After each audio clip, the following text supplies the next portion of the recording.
क्या आपने कभी सोचा है कि कुछ लोग गलत काम करके भी खुश और सफल क्यों दिखाई देते हैं? क्या वास्तव में ईश्वर उन्हें दंड नहीं देता, या फिर उनकी चमक दमक के पीछे कोई ऐसा दर्द छिपा होता है जिसे दुनिया नहीं देख पाती?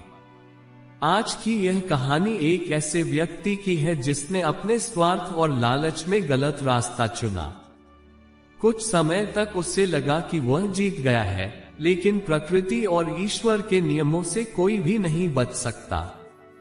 अंत में उसे ऐसा दंड मिला जिसने उसकी पूरी दुनिया बदल दी।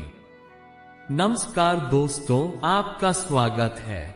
आज हम सुनेंगे एक ऐसी प्रेरणादायक कहानी जो हमें सिखाती है कि कर्मों का फल अवश्य मिलता है, चाहे देर से मिले लेकिन मिलता जरूर है।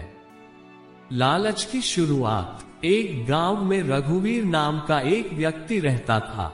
वह बहुत चतुर था, लेकिन उसकी चतुराई ईमानदारी में नहीं बल्कि लोगों को धोखा देने में लगती थी। गांव के लोग मेहनत करके अपना जीवन चलाते थे, लेकिन रघुवीर बिना मेहनत किए धन कमाने के तरीके खोजता रहता था। वह झूठ बोलता, लोगों को फंसाता और उनके भरोसे का फायदा उठाता। धीरे धीरे उसने बहुत पैसा जमा कर लिया, बड़ा घर बना लिया, खेत खरीद लिए और गांव में उसका नाम होने लगा। जब लोग उसे देखते तो कहते, देखो कितना सुखी है, इतना धन, इतना सम्मान और इतनी खुशहाल जिंदगी। लेकिन कोई नहीं जानता था कि उसकी मुस्कान के पीछे कितना डर छिपा था, अंदर का भय। रघुवीर बाहर से खुश दिखाई देता था, लेकिन रात को उसे नींद नहीं आती थी। उसे हमेशा डर लगा रहता था कि कहीं उसका झूठ पकड़ा न जाए, कहीं कोई उसके धोखे का पर्दाफाश न कर दे। जब भी कोई उसके दरवाजे पर आता, वह घबरा जाता। उसकी पत्नी अक्सर कहती, इतना धन होने के बाद भी तुम खुश क्यों नहीं रहते? रघुवीर जवाब नहीं दे पाता था, क्योंकि वह जानता था कि उसकी संपत्ति की नींव ईमानदारी पर नहीं बल्कि दूसरों के आंसुओं पर बनी थी। गरीब किसान की बद्दुआ। उसी गांव में मोहन नाम का एक गरीब किसान रहता था। रघुवीर ने उसे एक दिन झूठे वादों में फंसाकर उसका खेत अपने नाम करवा लिया। मोहन की सारी मेहनत और उसकी वर्षों की कमाई एक पल में चली गई। मोहन रोते हुए बोला, रघुवीर, आज तुमने मेरा सब कुछ छीन लिया है, लेकिन याद रखना, ईश्वर के घर देर है अंधेर नहीं। रघुवीर हंस पड़ा। उसे लगा कि धन और शक्ति के सामने किसी गरीब की बद्दुआ क्या कर लेगी, लेकिन प्रकृति सब देख रही थी। बढ़ता हुआ अहंकार। समय बीतता गया, रघुवीर का धन बढ़ता गया और उसके साथ उसका अहंकार भी। अब वह खुलेआम लोगों का अपमान करने लगा, जरूरतमंदों का मजाक उड़ाता और गरीबों को तुच्छ समझता।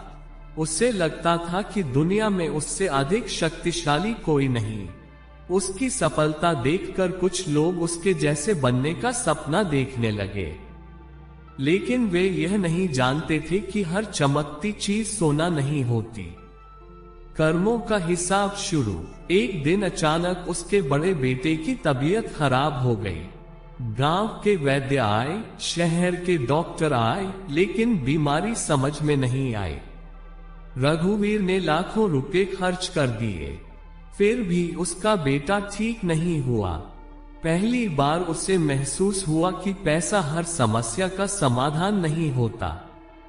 उसने मंदिरों में दान देना शुरू किया, लेकिन दान भी उसने भय से दिया, श्रद्धा से नहीं। एक के बाद एक संकट।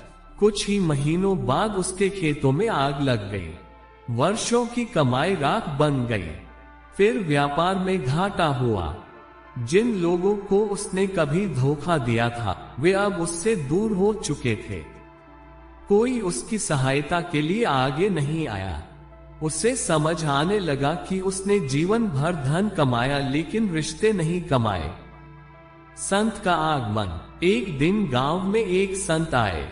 रघुवीर उनके पास गया और बोला, महाराज, मैंने कौन सा पाप किया है कि मेरे जीवन में इतने दुख आ रहे हैं? संत मुस्कुराए और बोले, दुख अचानक नहीं आते, वे हमारे कर्मों के बीच से पैदा होते हैं। रघुवीर ने कहा, लेकिन मैंने तो हमेशा सफलता पाई है। संत बोले, सफलता और सुख अलग अलग चीजें हैं। गलत रास्ते से मिली सफलता कुछ समय की होती है, लेकिन उसका परिणाम बहुत कष्टदायक होता है। सच्चाई का सामना। संत ने रघुवीर को उसके पुराने कर्म याद दिलाए। गरीब किसानों की जमीन छीनना, झूठ बोलना, धोखा देना, लोगों का अपमान करना, दूसरों के आंसुओं पर अपनी खुशी बनाना। रघुवीर के पास कोई जवाब नहीं था। उसकी आंखों में आंसू आ गए। उसे पहली बार एहसास हुआ कि वह स्वयं अपने दुखों का कारण है। पश्चाताप। रघुवीर ने निर्णय लिया कि अब वह अपना जीवन बदल देगा। उसने जिन लोगों के साथ अन्याय किया था उनसे माफी मांगनी शुरू की। जहां संभव था उनकी संपत्ति वापस की, गरीबों की मदद की, सच बोलना शुरू किया, ईमानदारी से जीवन जीने लगा। शुरुआत में लोगों ने उस पर विश्वास नहीं किया, लेकिन धीरे धीरे उसके व्यवहार में बदलाव देखकर लोगों का भरोसा लौटने लगा। ईश्वर का न्याय। कई वर्षों तक रघुवीर ने सेवा और सत्कर्म किए। अब उसके चेहरे पर पहले जैसी बनावटी मुस्कान नहीं थी। उसके मन में शांति थी। वह समझ चुका था कि असली खुशी धन में नहीं बल्कि अच्छे कर्मों में है। एक दिन उसने संत से पूछा, क्या मेरे पुराने पाप कभी समाप्त होंगे? संत बोले, हर कर्म का फल मिलता है। कुछ फल भोगने पड़ते हैं और कुछ अच्छे कर्मों से संतुलित हो जाते हैं। लेकिन सबसे बड़ा परिवर्तन तब होता है जब इंसान अपने अंदर की बुराई को पहचानकर उसे छोड़ देता है। कहानी से सीख। दोस्तों, अक्सर हमें लगता है कि गलत काम करने वाले लोग बहुत खुश हैं, लेकिन हम उनकी जिंदगी का केवल बाहरी हिस्सा देखते हैं। उनके मन का डर, बेचैनी, तनाव और दुख हमें दिखाई नहीं देता। प्रकृति का नियम बहुत स्पष्ट है, जैसा कर्म वैसा फल। अगर कोई व्यक्ति लगातार गलत कार्य करता है तो उसका परिणाम उसे या उसके आसपास के लोगों को किसी न किसी रूप में अवश्य भुगतना पड़ता है। कभी परिणाम तुरंत मिलता है, कभी वर्षों बाद मिलता है, लेकिन कर्मों का हिसाब कभी समाप्त नहीं होता। इसीलिए कहा गया है, बुरे कर्मों से मिली सफलता थोड़े समय की होती है, लेकिन अच्छे कर्मों से मिला सम्मान जीवन भर साथ रहता है। निष्कर्ष।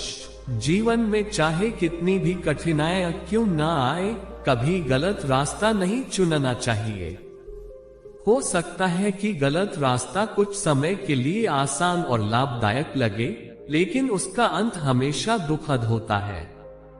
ईश्वर और प्रकृति के नियम सबके लिए समान हैं। जो दूसरों को दुख देता है वह अंत में स्वयं दुख पाता है, और जो दूसरों की सहायता करता है उसके जीवन में देर सवेर सुख और शांति अवश्य आती है। अगर आपको ये प्रेरणादायक कहानी पसंद आई हो और इससे कुछ सीख मिली हो तो वीडियो को लाइक करें, अपने दोस्तों और परिवार के साथ शेयर करें, और ऐसे ही प्रेरणादायक एवं ज्ञानवर्धक कहानियों के लिए हमारे चैनल सिटी ऑफ स्टोरी को सब्सक्राइब करना न भूलें। याद रखिए, कर्म कभी व्यर्थ नहीं जाते, हर कर्म का फल अवश्य मिलता है।